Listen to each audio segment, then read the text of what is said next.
மீனவர் சமுதாயத்தை தளபதி எப்படி மதிப்பார்ன்றதுக்கு நாங்கள் சொல்லி உங்களுக்கு தெரியும். ஆனால் அவங்க எல்லாமே நெஞ்சில் பச்சை ஊற்றி வச்சுக்கிறாங்க அவர் எம்ஜிஆருக்கு அடுத்தபடியாக.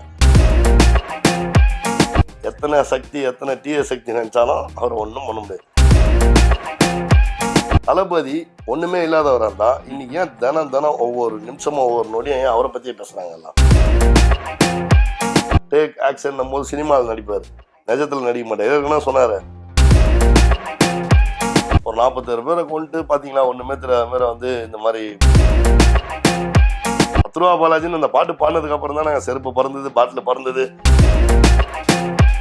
அப்ப எது பண்ணாலும் தலைவர் அவர்கள் பொறுப்பே ஏத்துக்க மாட்டாரா? ஏங்க 41 பேர் இறந்தது எல்லாத்த விட அவருக்கு தாங்க மிக சிறந்த வழியாகவே இருக்கும். நான் தான் சொல்றேன்லங்க, 2026 ஜனநாயகன் வருக வெல்க வாழ்க. எதிர்க்க வர போற படம் பேரு பராசக்தி. அதுக்கு காரணம் திமுக என்ற தீய சக்தி. சார் 14ஆம் தேதி அறிவிச்சிட்டாங்க சார் பொங்கலுக்கு படம்ட்டு. இதை பத்தி நான் இன்னும் உள்ள நோக்கமா பேசினா தப்பாயிடும். ஏங்க லாஸ்ட் டைம் நான் கொடுத்த பேட்டியில ரஜினி ரசிகர் ஒருத்தர் என்ன தகாத வார்த்தையில திட்டிருக்காரு. ஈடு இல்ல எவனோ 2026 வர வந்து நீங்க மதிக்கவும் மாட்டீங்க, வர குறைதான் சொல்லுவீங்க. அவ்வளோ பெரிய வாழ்க்கையை விட்டு ஏங்க வரணும்? வணக்கம். வணக்கம் ப்ரோ.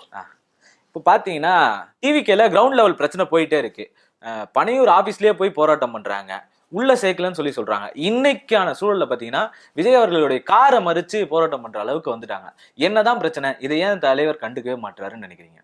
இது இப்போ நீங்க பேசுற விஷயம் பார்த்தா இன்னைக்கு நடந்த ஒரு சம்பவம் தானே? இன்னைக்கு நடந்தது மட்டும் இல்ல, இது எல்லா இடத்துலயுமே நடந்துகிட்டு தான் இருக்கு. சம்பவம் சொன்னீங்க இல்லையா, தலைவருடைய காரை மடங்கினாங்க.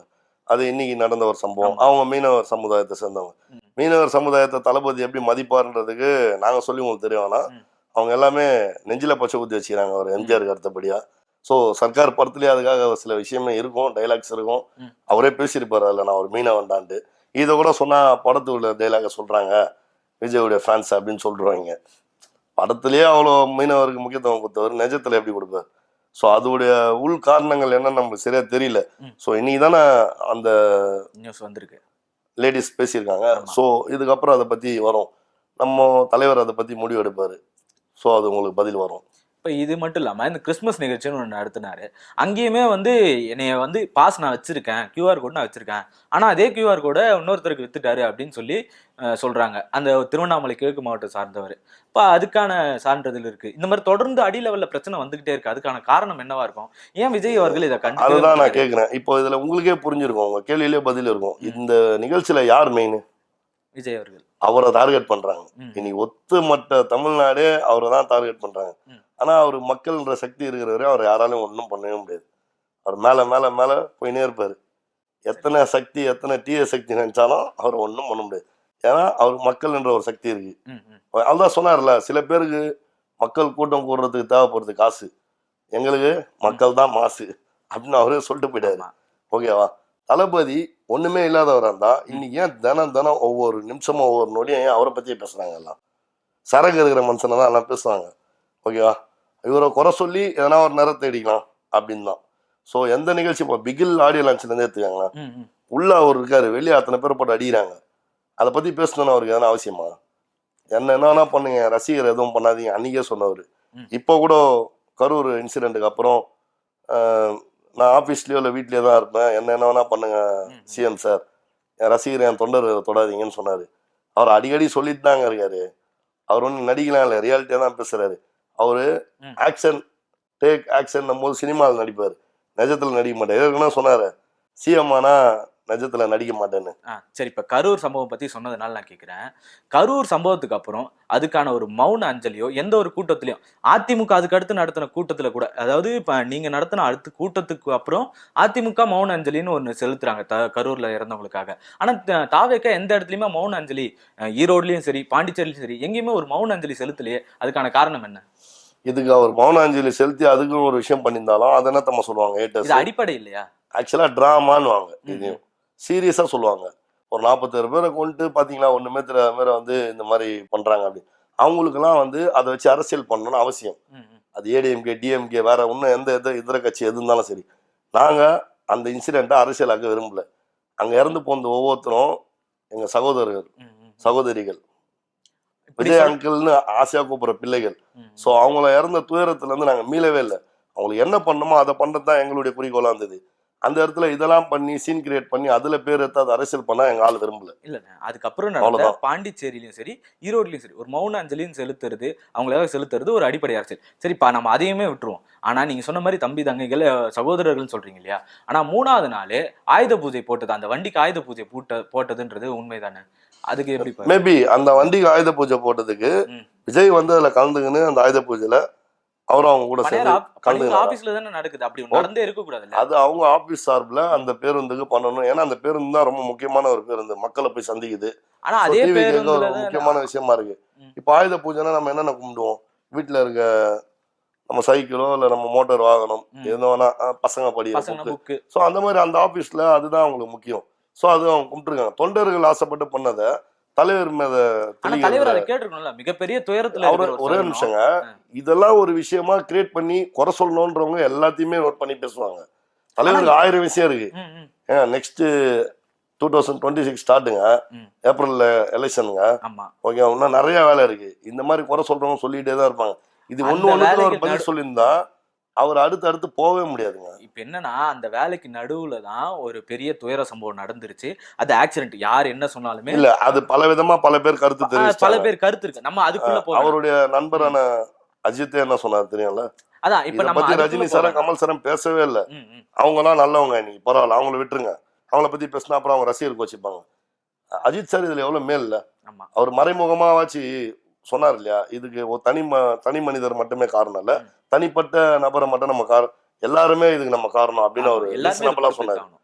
ஒரு நல்ல நண்பனா அவரு கரெக்டான அவருடைய பார்த்து ரெஜிஸ்டர் ஸ்டாலினும் பண்ணார். அதேதான் சொன்னார். யாரையும் பொறுப்பு குறை சொல்ல முடியாது, நடந்துருச்சு அப்படின்னு அப்படி சொன்ன அவருடைய ஒரு ஸ்டேட்மெண்ட்டும் அதுதானே கொடுத்தாரு. அப்படி சொல்ல ஒரு ஏங்க கரெக்டான ஒரு இடத்தையும் கரெக்டான ஒரு இதுவும் பாதுகாப்பையும் கொடுத்துருந்தா எங்களுக்கு இந்த மாதிரி ஒரு நிலைமை வந்துருக்காது. இல்ல அதுக்கு முன்னாடி நீங்க கேட்ட 10 ரூபா இடமே வந்து பாலாஜி ரொம்ப யாருங்க? சின்ன இடம் வச்சு. செந்தில் பாலாஜி சார் யாருங்க? 10 ரூபா பாலாஜின்னு அந்த பாட்டு பாடினதுக்கு அப்புறம் தான் நாங்க செருப்பு பறந்தது, பாட்டில் பறந்தது, அதுக்கப்புறம் தான் இன்சிடென்ட். அதுக்கு முன்னாடி நாங்க எத்தனையோ கேம்பெயின் நடத்தினோம். ம், அது மாதிரி நாங்க 2 மாநாடு நடத்தினோம். இப்ப நாங்க நடத்துறதுலாம் கேம்பெயினா மாநாடான்னு தெரியாத அளவுக்கு மக்கள் கூட்டம் கூடுது. ம், ம். கரெக்டுங்களா? நான் சொல்லி தெரிய வேணாம் உங்களுக்கு. ஸோ அந்த இடத்துல மட்டும் ஏன் கரெக்டா கரூர்ல மட்டும் ஏன் அது நடக்கணும்? அதே மாதிரி கரூருக்கு ஏன் லேட்டா வந்தாரு போன பேட்டியில என்னால சொல்ல முடியல, இப்ப சொல்றேன். ம். அந்த லெட்டர்ல நாங்க பர்மிஷன் லெட்டர்னு ஒன்று வாங்கியிருக்கோம் ஆமா. போலீஸ் கிட்டயும் கவர்மெண்ட் கிட்டயும். அதுல தெளிவா இந்த டைம்ல இருந்து இந்த டைம் வரையும் நாங்க எப்போ வேணா பண்ணலான்ற மாதிரி தான் அதுல பண்ணிருக்கு. ஸோ குறிப்பிட்ட டைம்ல இங்கதான் வந்து பேசணும், ஒரே அங்கதான் வந்து நிமிஷம். பேசலாம் சொல்லவே இல்லை. அது ரொம்ப சரியான ஒண்ணு. ஆனா இடையில 12 மணிக்கே தலைவர் அவர்கள் வருவாருன்னு சொல்லிட்டு எக்ஸ் தளத்துல பதிவு போட்டது யாரு? மேபி நீங்க புஷி ஆனந்த் சார் ஆமா, சொன்னதை அவர்தான் சொல்றீங்க. அந்த இடத்துல தலைவர் சொல்லல, கரெக்டா?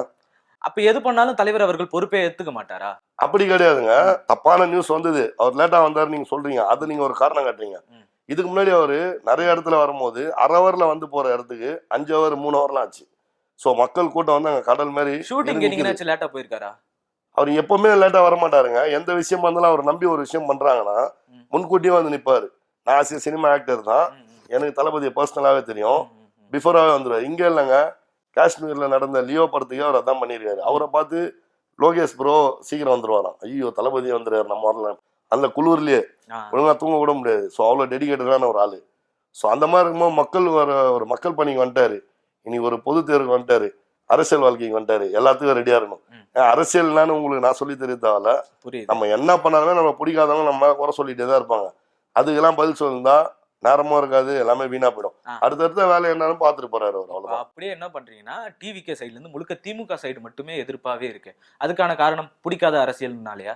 நீங்களே சொல்லுங்க. நாங்க இவர் தான் எங்களுடைய காம்படிட்டரு, இவர் தான் எங்களுக்கு போட்டி அப்படின்னு டைரக்டா சொல்லிட்டு அரசியல் பண்றோம். ம், ம். ஓகேவா? நாங்க வேற யாரை பத்தினா எதனா தேவையில்லாம தப்பா பேசுவோம். ஆனா இன்னைக்கு இருக்கிற எல்லா கட்சியும் பாத்தீங்கன்னா எதனா ஒரு வகையில டிவிக்கு வச்சு தளபதியை வச்சுதான் அரசியலே பண்றாங்க. ஒத்துக்கிறீங்களா இல்லையா? ஏன் இப்போ புதுசா அவர் தான் இப்போ வந்திருக்காரு. ஸ்டாலின் சார் அன்னைக்கு இந்த டைலாக் ஏதோ ஒன்று சொன்னாருன்னு தளபதி கூட ரெஜிஸ்டர் பண்ணியிருந்தாரு. என் கேரக்டரே புரிஞ்சிக்க மாட்டீங்கன்னு. நாங்க பேசினா சினிமா டைலாக், அவர் பேசினா சிலப்பதி காரத்துல இருந்து எடுத்ததான்னு சொல்லியிருந்தாரு ஃபன்னா. இப்ப அதுல ஒண்ணு வந்துடுறேன், அந்த டைலாக் வந்துடுறேன். அந்த டைலாக் சொன்னதுக்கு நீங்க முழு ஸ்பீச் அதை பாத்தீங்களான்னு தெரியல. என்னன்னா, அமித்ஷா அவர்களை வச்சு இந்த மத அரசியல் இங்க கொண்டு வர முடியாது, ஒட்டுமொத்த சங்கி கூட்டமே வந்தாலும் இங்க ஒண்ணுமே பண்ண முடியாது, தமிழ்நாட்டை ஒண்ணுமே பண்ண முடியாது, இது பெரியார் மண்ணு, என் கேரக்டரையே புரிஞ்சுக்க மாட்டேன்னு அமித்ஷா அவர்களை சொல்லியிருந்தாரு. அதுக்கும் இதுக்கும் என்ன சம்பந்தம்னு கேக்குறேன். இப்போ வந்து அவர் பிஜேபியை தான் சொன்னாருன்றீங்க. அப்ப மறைமுகமா பிஜேபிக்கும் மறைமுகமா இல்ல, நேரடியா அமித்ஷாவை சொல்றாரு. இல்ல அப்போ சரி ஓகேங்க. அப்ப பிஜேபிக்கும் டிஎம்கேக்கும் எந்த ஒரு சம்பந்தமும் இல்லன்னு நீங்க சொல்றீங்க. நீங்க என்ன சொல்றீங்க? உங்களுக்கும் பிஜேபிக்கும், அதாவது வெளியே எதிர்க்கிற மாதிரி எடுத்துட்டு 4 சவுத்துக்குள்ள ஒத்துமையா இருக்கிறதுன்றது அரசியல் கொஞ்சம் பூசு கிடையாது. ஓகேங்களா? எங்கால மத சான்றிதழ் என்னைக்குமே எங்கேயுமே பண்ணது கிடையாது. அவருடைய சர்டிபிகேட்லயே வெறும் இந்தியன் தான் போட்டிருக்காங்க. தளபதி விஜய்க்கு இது அவங்க அப்பாவே பேட்டி கொடுத்துருக்காரு சந்திரசேகர் அங்கிள். நீங்க வேணா போய் பாருங்க. அவர் வந்து கிறிஸ்டியனோ இந்துவோ முஸ்லீம் எல்லாம் குறியில, இந்தியன் தான். ஏன் இப்போ நடந்ததுல இந்த கிறிஸ்துமஸ் விழா நேத்து அதுல என்ன சொல்லியிருந்தாரு? ஆனா அதுல ஒரு இந்துக்களும் அதுல என்ன சொன்னாரு? யாரும் கலந்துக்கலையே. நீங்க ஏன் அப்படியே பாக்குறீங்க? அத பொங்கல் தீபாவளி மாதிரி கிறிஸ்துமஸ் ஒரு பண்டிகை. இங்க நம்ம யாருமே வந்து மதத்தை பெருசா இங்க இது பண்றது எல்லாமே ஒருத்தருக்கு ஒருத்தர் நண்பர்களா கலந்து கொண்டாடுறோம் எல்லா பெஸ்டிவலையும் அப்படின்னு சொல்றாரு. அப்படி சொல்றாரு ஒரு தலைவர்னா ஒரு மனசுல எம்மதமும் இல்ல எல்லா மதமும் ஒண்ணுன்னு தானே சொல்றாரு. மனுஷங்களா பாக்குறாரு. அந்த மாதிரி ஆளியா வந்து இந்த மாதிரி எல்லாம் விஷயம் பண்ணணும். அது எல்லாமே ஓகே. ஆனா இந்துக்கள் சார்ந்து ஒருத்தர் அங்க கலந்துக்கவில்லையே, அதுக்கான காரணம் இது இப்ப எங்காலே இருந்துதான். நீங்க அப்படி பாருங்க. நீங்க ஜோசப் விஜயா பாக்குறீங்க, நீங்க எங்க ஜோசப் விஜயா பாக்குறீங்க? நாங்க அப்படி பார்க்கவே இல்லை எப்பவுமே எங்க அண்ணனை. இப்போ நான் அவரு தலைவர், அவரு தலைமையேற்று அவர் தலைமையில மொத்தமா நடக்குது. அங்க ஒரு எனக்கு ஒரு விஷயம் புரியல. விஜய்ன்ற ஒரு தனி நபர் உள்ள வரும்போது விஜய்ன்றவர் தனி நபர் கிடையாது. இப்போ தனி நபர் கிடையாது. பட் ஆனா நீங்க பேசும்போது அந்த ஒரு தனி நபரை காரணம் காட்டிதான் அவர் தலைவர். யாரு என்ன பண்ணாலுமே விஜய் தான் காரணம். யார் என்ன செஞ்சாலுமே விஜய் தான் காரணம். விஜய் தான் கேட்க முடியும். டிவிகேல ஏதாச்சும் ஒரு பிரச்சனை. பட் விஜய் எவ்வளவு நல்ல விஷயம் பண்ணிருக்காரு. அதை இன்னி வரையும் ஒருத்தர் கூட வந்து சொல்லவும் இல்ல. கூட நினைச்ச சம நடிகர்களே நிறைய பேர் சொல்லல. அவர் யாரெல்லாம் பார்த்து வந்தாரோ அவங்க கூட சொல்லல. பட் நாங்க என்ன பேசினா அவங்க ரசிகர்லாம் கொந்தளிப்பாங்க. ஓகேவா? நாங்க என்னைக்குமே பழச மறக்கவும் இல்லை, நன்றி மறக்கவும் இல்லை. ஓகேவா? சினிமான்னு வந்துட்டா இன்னைக்கும் நாங்க தான் சூப்பர் ஸ்டார் ரஜினி மாதிரி தான். நாங்க அரசியல் வாழ்க்கையில் தான் நாங்க எம்ஜிஆர் மாதிரி. ஓகேவா? அதுல தப்பு ஒண்ணும் இல்லையா? ஆனா எம்ஜிஆர் அவர்கள் முன்னாடியே திமுகல இருந்தாரு, பணி செஞ்சுக்கிட்டு இருந்தாரு. அது கூட சினிமால ஒரே ஒரு வித்தியாசம் தான். எம்ஜிஆர் அவர்கள் கட்சியில இருந்து பணி செஞ்சாரு. நாங்க ஒரு சாதா அடிப்படை சினிமா நடிகனா இருந்து நிறைய செஞ்சோம். செய்யலாம் யாருமே சொல்ல முடியாது. எல்லாத்துக்குமே ப்ரூஃப் இருக்கு. லவ் டுடே படம் டைம்லயே இதே ஸ்டாலின் அங்கிள் கிட்ட எங்கால 100 மூட்டை அரிசி கொடுத்துருக்காரு. ஆரம்ப ஸ்டேஜ் பிள்ளையார் சொல்லி போட்ட மாதிரி அதுல இருந்து நீங்க ஆரம்பிச்சீங்கன்னா நீங்க சொன்னீங்களா யாருக்குமே போயிட்டு இரங்கல் எல்லாம் தெரிவிக்கலன்ட்டு. இந்த நீத்து மேட்டர்ல திருப்பி அதை பத்தி பேசணும் தப்பா இருக்கு வேணாம். அனிதா அந்த பெண்ணுடைய மறைவுல யார் முத அவங்க வீட்டுக்கு போனது? தரையில உட்காந்து அவங்க எல்லாரும் யார் சமமா ட்ரீட் பண்ணிட்டு வந்தது? அதுக்கப்புறம் 13 பேர் ஸ்டெர்லைட்ல சுட்டு கொண்டாங்களே, யார் போனது? அதுல சில்வா ஃபைட் மாஸ்டர் அவருடைய தங்கச்சி வீடுகார இறந்தது தெரியாம அங்கேயும் போயிட்டு வந்தாரு 13ல. அது சில்வா மாஸ்டர் ஒரு பேட்டிலேயே சொல்லியிருக்காரு. ஸோ விஜய் சார் என் தங்கச்சி வீடுகாரனே தெரியாம அந்த இதுக்கு வந்தாரு, நன்றி தெரிவிச்சிருந்தாரு. ஆசை ஒரு சினிமாவும் ஒரு நல்ல மனிதனாகவும். ஸோ அந்த மாதிரி விஷயத்துக்கெல்லாம் போயிட்டு வந்தவர் விஜய். அப்புறம் வந்து நீங்க இப்படிப்பட்டவர் அப்படிப்பட்டவர்லாம் நீங்க திணிக்கிறாங்க. ஏங்க 41 பேர் இறந்தது எல்லாத்த விட அவருக்கு தாங்க மிக சிறந்த வழியாகவே இருக்கும். அதை இன்னி வரையும் யாருமே புரிஞ்சுக்கிறது இல்லை. அதை வச்சு அரசியல் காரணம் தேடினா அதை வச்சு நான் அவர் எப்படின்னா காலி பண்ணிடலாம். நான் தான் சொல்றேன் இல்லைங்க, 2026 ஜனநாயகன் வருக வெல்க வாழ்க, இதுதான் எங்க கருத்து. அது எல்லாமே ஓகே. ஜனநாயகன் படம் வருது, ஆனா பராசக்தி படம் வர்றதுக்கு காரணமும் டிஎம்கேன்னு சொன்னா இப்ப இவங்க பண்ற மாதிரி எது நடந்தாலும் விஜய்ன்னு சொல்றதுக்காக சொல்றீங்க இல்லையா? அதே மாதிரிதான் எதிர்க்க வரப்போற படம் பேரு பராசக்தி. அதுக்கு காரணம் திமுக என்ற தீய சக்தி. அதை தெரிஞ்சுக்கங்க. 14ஆம் தேதி டேட் அறிவிச்சிட்டீங்க. எனக்கு சிவகார்த்திகேயன் ப்ரோ ஒன்னே பர்சனலா ஒன்னும் எதிரிலாம் கிடையாது. அவர் நல்லா பண்றாரு, நல்லா வரட்டும். தளபதி மாதிரி பண்ணாலும் சரி, தலை மாதிரி பண்ணாலும் சரி, அவருக்கு எல்லாருமே பண்றது உரிமை இருக்கு. அவர் கஷ்டப்பட்டு வர்றாரு இந்த இடத்துக்கு, எனக்கு தெரியும். ரொம்ப கஷ்டப்பட்டு வந்தார். அவரும் சரி, விஜய் சேதுபதி அண்ணா சரி, எனக்கு எல்லாருமே பிடிக்கும். பட் ஆனா அவருக்கும் இதுக்கும் எந்த சம்மந்தம் இல்லை. அவர் நடிச்சிருக்காரு. இதுல ஜெயம் ரவி, அதர்வா எல்லாரும் நடிச்சிருக்காங்க. யார் மேலேயும் எனக்கு எந்த இதுவும் இல்லை. படம் 14ஆம் தேதி அறிவிச்சிட்டாங்க பராசக்தி. எங்களது ஜனவரி 9 எப்போவோ போட்டாங்க. இதுவரையும் எங்களால் சொல்ற டேட்டு இந்த வர டேட்னு ஒன்று இருக்கவே இருக்காது. சொன்னது தான் தளபதியை பொறுத்த வரையும். இவங்க தான் வேணுமே தடை பண்ணுவாங்க. பல தடைகளை தீர்த்து வந்த காவலன்ட்டு நாங்கள் அன்னைக்கே கலைஞர் சார் இருக்கும் போதே காமிச்சவங்க. காவலன் படத்துக்கு எவ்வளவு தடை. ஓகேவா? இப்போ இந்த பராசக்தி 9ஆம் தேதி இப்போ எங்க படம் ஜனநாயகன் வருது, 10ஆம் தேதின்னு அறிவிக்கிறாங்க முந்தா நேத்து. என்ன காரணம்? எப்படின்னா விஜய் எதனா ஒன்று பண்ணணும். அந்த படத்துக்கு வந்து தேட்டர்ஸ் கம்மியாகிடணும், பெரிய பெரிய ஸ்க்ரீன்லாம் எங்களுக்கு கொடுக்கணும், நாங்கள் ரெஜென்ட்டு, நாங்கள் தான் இன்னைக்கு ஆளுங்கட்சி, நாங்கள் சொல்கிறது தான் நடக்கணும் அப்படின்ற ஒரு இதெல்லாம் என்னதுங்க? நீங்களே சொல்லுங்கள். தலை கூட நேரடியா போட்டிக்கு விடுற ஆளு விஜய் அவர்கள். அவருடைய படங்கள் வரிசையா எத்தனையோ படங்கள்ல விஜய் அவர்களுடைய படம் தான் நிறைய வெற்றி பெற்றிருக்கும் கூட. ஆனா சிவகார்த்திகேயன் வர்றதுல என்ன ஆயிட போகுதுன்னு நான் கேட்கிறேன். அதை தான் நானும் சொல்கிறேன். எங்களுக்கு சிவகார்த்திகேயனோ மற்ற நடிகரோ எங்களுக்கு யார் மேலே எந்த கோபமும் கிடையாது. அவங்க வந்து ஒரு நடிகர். அதுக்கு முன்னாடி நேரடியா ஒரே நாள்ல ரிலீஸ் ஆன வேணும்னு அதுக்கான காரணம் என்னன்னு கேட்குறேன். அதுக்கு நீங்க பதில் சொல்லவே இல்லையா சார்? 14ஆம் தேதினு அறிவிச்சிட்டாங்க சார் பொங்கலுக்கு படம்ட்டு. இதை பத்தி நான் இன்னும் உள்ள நோக்கமா பேசினா தப்பாயிடும். நான் கொஞ்ச நாளா சினிமாவில் இப்போ நான் சினிமா நடிகர் தான். நான் சினிமாவை விட்டு வெளியே வந்து லீவோ தான் லாஸ்ட்டாக நான் பண்ண படம். சிவகார்த்திகேயனே போய் சொன்ன மாதிரி நான் கேள்விப்பட்டேன். வேணா அண்ணனோட எதுக்கு மோதணும், நம்ம படம் தள்ளி நம்ம 14th போயிடலாம், அண்ணன் 9th வராதுல, நம்ம 14th போவோம் அப்படின்னு சொன்ன மாதிரியும், அவரே வந்து ரெட் கிட்ட பேசின மாதிரியும், உதய் ப்ரோ கிட்ட பேசின மாதிரி கேள்விப்பட்டேன். ப்ரோ இன்னைக்கு நம்ம 1000 பேசுறோம் ப்ரோ. உதய் ப்ரோ யார் ப்ரோ? பக்கா தளபதி விஜயோடைய ஃபேனு. ஏன் ஸ்டாலினே சொல்லியிருக்காரு. ஸ்டாலின் சார் டிவியில நீங்க பார்த்ததில்ல, சன் டிவியில பொண்ணுங்க கிட்ட சின்ன இன்டர்வியூ மாதிரி பண்ணாங்க. அதுல நாங்க அதிகமா படம் பார்த்தா அது நான் தளபதி விஜய் தம்பி படம் தான் பார்ப்பேன். எல்லாருமே விஜய் ஃபேன் அவங்க வீட்டுல. அது உதயநிதி சாரோடைய ஒய்ஃபா இருக்கட்டும், அவங்க பசங்க 2 பேரா இருக்கட்டும், மொத்த ஃபேமிலியே திமுக ஃபேமிலியே விஜய் ஃபேன். சினிமான்னு ரொம்ப ரசி பண்றாங்க. பட் இதே இவங்க பண்ற அரசியலை மக்களுக்காக நாங்களும் பண்ண வரணுமோ எதிர்க்கிறாங்க. சிம்பிள். நாங்க யாருமே என்னைக்குமே வந்து தகாத வார்த்தையில ஒரு மாதிரிலாம் யாரையும் கொச்சை பத்தி பேசுனதே இல்லை. டீசென்டான அரசியல் தான் இன்னி வரையும் எங்கால் பண்ணிட்டு இருக்காரு. ஆனா கமெண்ட்ஸ்ல வந்து ஃபுல்லா டிவிகேவை பத்தி யாராச்சும் இப்போ எனக்கு தெரிஞ்சு நம்ம வீடியோ விட்டதுக்கு அப்புறம் என்னை எத்தனை பேர் வந்து கமெண்ட்ஸ்ல அபியூஸ் பண்ண போறாங்க அப்படின்னு எனக்கே போடுவாங்க. இப்ப நீங்க வீடியோ போட்ட பிறகு கீழே போடுவாங்க. ஏன் லாஸ்ட் டைம் நான் கொடுத்த பேட்டியில ரஜினி ரசிகர் ஒருத்தர் என்ன தகாத வார்த்தையில திட்டிருக்காரு. நானே பிறந்ததுல இருந்து ஃபர்ஸ்ட் ரஜினி ஃபேன் தாங்க, அப்புறம் தாங்க நான் விஜய் ஃபேனு. அது சொன்னா தப்பாயிடும் விடுங்க. கமல் சார் ஏன் திமுக சப்போர்ட் பண்றாருன்றது இன்னைக்கு ஊர் உலகத்துக்கே தெரியும். வேற வழி இல்லை, பண்ணி தான் ஆகணும். போஸ்டிங் வாங்கிட்டாரு. ரஜினி சார் எதுவுமே இல்லை, சம்மந்தமே இல்லாம திடீர்னு வந்து வேற மாதிரி பேசுறாரு. சன் டிவியில படம் பண்றாருன்றதுனாலயா? அப்போ சன் டிவியில யாருமே படம் பண்ணலையா?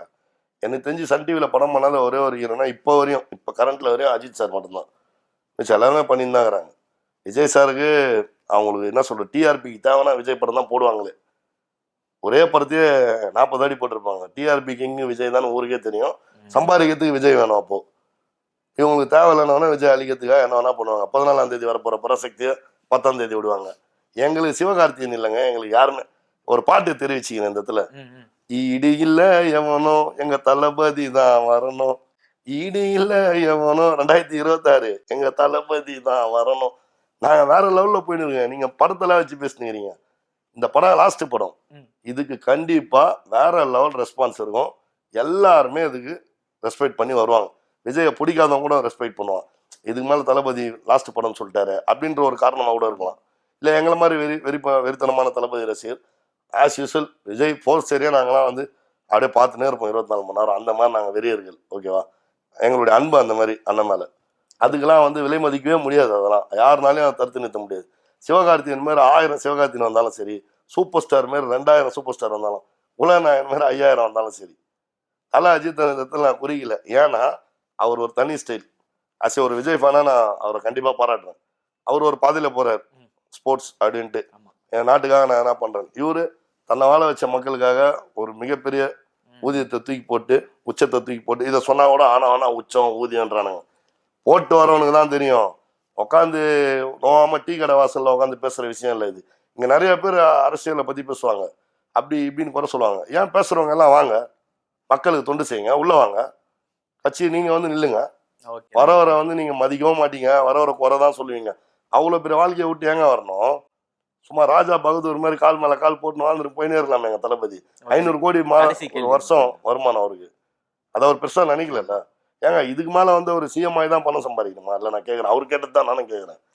ஒரு பீரியட் மேல பணம் சம்பாதிச்சதுனால நம்ம கடைசி கேள்விக்கு போயிடும். இப்ப கடைசி படம் ஜனநாயகன் சொல்லியிருக்காரு இல்லையா, அது எந்த அளவுக்கு உங்களுக்கு வருத்தத்தை தருது? ஒரு மிக சிறந்த ஒரு தளபதியோட ஒரு வெறித்தனமான ஃபேனா எனக்கு அது மிகப்பெரிய ஒரு வருத்தம். அண்ணனை இதுக்கப்புறம் நம்ம ஒரு ஸ்க்ரீன்ல ரசிக்க முடியாது, பார்க்க முடியாது, டான்ஸ் ஆட முடியாது, அதே மாதிரி ட்ரெஸ் போட்டு போக முடியாது. ஃபர்ஸ்ட் சீன் கெட்டப்ல வர அதே ட்ரெஸ் நான் போட்டு போவேன். ஏன்னா ஏரியாவில் நீங்க கேட்டீங்கன்னா என் பேரை கிள்ளி நாங்கள் தான் சொல்லுவாங்க. என்னை பார்த்து வாங்கினால எங்கள் அக்கா பசங்க 2 பேருமே பயங்கர விஜய் ஃபேன்ஸ். அதான் சொன்னல, லாஸ்ட் ஜனவரி இந்த வருஷம் ஜனவரியில தான் 21 இறந்தார், 26 எங்கள் மாமா இருந்தார். நெக்ஸ்ட் மந்த் வந்தால் 1 இயர் ஆக போகுது. அவர் பேர் பெரியவர் பேர் பரத் பிரசன்னா, என்ன மாதிரி பயங்கர வெறித்தனமான விஜய் ஃபேன். சின்னவர் பேர் ஜெகதீஷ் பிரசாத், அவரும் விஜய் ஃபேன். எங்கள் வீட்டில் எல்லாமே நம்மள மாதிரி, நம்ம ரத்தம் நம்ம பிளட்டில் நம்மள மாதிரி. இன்னைக்கு அந்த பெரியவர் தவறுத்தார். அவர் ஆசைப்பட்டது இந்த டேட்டு போடும்போது என் கூட 3 ஹவர் இருந்தார். தளபதி தான் ஃபஸ்ட்டு ஓட்டு போடணுமாம்மா, ஓட்டு அப்ளை பண்ணு. அவர் இறக்கும்போது 17, ஆக்சுவலாக அடுத்த 15 நாளில் +2 எக்ஸாம் இறந்துட்டாரு. இன்னைக்கு அவருக்கு ஆகஸ்ட் 16க்கு அப்புறம் 18 வயசு ஆயிடுச்சு. இன்னைக்கு இருந்திருந்தா ஓட்டு அப்ளை பண்ணி அவருக்கு ஓட்டு கிடச்சிருந்தா அவர் இன்னைக்கு தளபதி ஓட்டு போட்டிருப்பாரு. ஃபர்ஸ்ட்டு அவருடைய லைஃப்பில் ஃபர்ஸ்ட்டு. இன்னைக்கு அவர் இல்லை. பட் அவர் ஆசை, அவர் ஆத்மாவுக்கு சக்தி இருக்கு, நான் நம்புறேன். தளபதி கண்டிப்பாக வருவார். அதான் சொன்னேன் முன்னாடியே, ஜனநாயகன் வருக வெல்கன்னு. இப்போ கண்டிப்பாக அந்த படத்துக்கு கூட ஒரு டிக்கெட் நான் எடுத்துட்டு என் பிள்ளைய அந்த சீட்டில் யாரும் உட்கார விட மாட்டேன். அவன் என் கூட பார்க்குற மாதிரி தான். நான் ஒவ்வொரு நாளும் ஒவ்வொரு நிமிஷமும் ஒவ்வொரு நொடியும் அவனை ரொம்ப மிஸ் பண்ணுறேன். வலி வேதனை எனக்கு தான் தெரியும். ஈஸியாக சொல்லிடலாம் கடந்து வா கடந்து வான்ட்டு. வலி வேதனை யார் அனுபவிக்கிறாங்களோ அவங்களால மட்டும்தான் அதை ரிலீஸ் பண்ண முடியும். என் உலகம், என் வாழ்க்கை, என் உயிரே அவன் தான். இன்னைக்கு அவன் இல்லாமல், என் மச்சான் இல்லாமல் என்னால் எதுவுமே பண்ண முடியல. நீங்கள் நம்ப மாட்டீங்க, நான் நல்லா தூங்கி நல்லா சாப்பிடலாம் ரொம்ப நாள் ஆகுது. எனக்கு தளபதி எவ்வளோ உயிர். தளபதி யார் எனக்கு? பல கோடி ரசிகரில் நானும் ஒரு ரசிகர், நானும் ஒரு தம்பி அவருக்கு. அவர் மேலே நான் இவ்வளோ உயிராகிறேன். அப்போ என் மச்சான், என் ரத்தம், என் வீட்டுடைய குழந்தை. அப்போ எனக்கு எப்படி இருக்கும்? இழந்துருங்க. ஸோ இழப்புடைய வலினா என்னன்னு தெரியும். அந்த மாதிரி அவரும் அந்த கரூர் இன்சிடென்ட்ல 41 பேர் இழந்திருக்காரு. ஏற்கனவே நான் சொன்ன மாதிரி அவருடைய தங்கச்சி 3 வயசுல வித்யா இழந்திருக்காரு. ஸோ அதோடைய வலி வேதெல்லாம் என்னன்னு அவருக்கும் நல்லா தெரியும், எனக்கும் நல்லா தெரியும். குறை சொல்றவங்க கடைசி வரையும் சொல்லிட்டே தான் ப்ரோ இருப்பாங்க. அதெல்லாம் கடந்து போயிட்டே இருக்கணும். இக்னோர் பண்ணிட்டு போயிட்டே இருக்கணும். எங்க தலைவர் இன்னைக்கு முழு நேரம் அரசியல்வாதியாவே ஆக்கிட்டாங்க. வேற மாதிரி இருந்தவரை எப்படியோ கொண்டு வந்துட்டாங்க. நம்ம கையில் எதுவுமே இல்லை, எல்லாமே காலம் நேரம் பாட்டு போகுது. ரொம்ப நன்றி. கண்டிப்பா தொடர்ந்து பேசுவோம். தளபதி நெஞ்சில் குடியிருக்கும் கோடான கோடி தமிழ் மக்கள் அனைவருக்கும் இந்த வணக்கத்தை நான் தெரிவிச்சுக்கிறேன். வரப்போற ஜனவரி 9ஆம் தேதி ஜனநாயகன் படம் வெற்றி பெற வாழ்த்துனா ஒரு ரசிகனா. தளபதி கண்டிப்பா 26ல் முதலமைச்சர் ஆகணும். அதுதான் நடக்கும். அது எல்லாருடைய சார்பாகவும், நான் என் பையன் இப்போ சொன்ன பரத் பிரசன்னா அவன் சார்பாகவும் கண்டிப்பாக ஒரு முதலமைச்சர் ஆவார் நான் வேண்டிக்கிறேன்.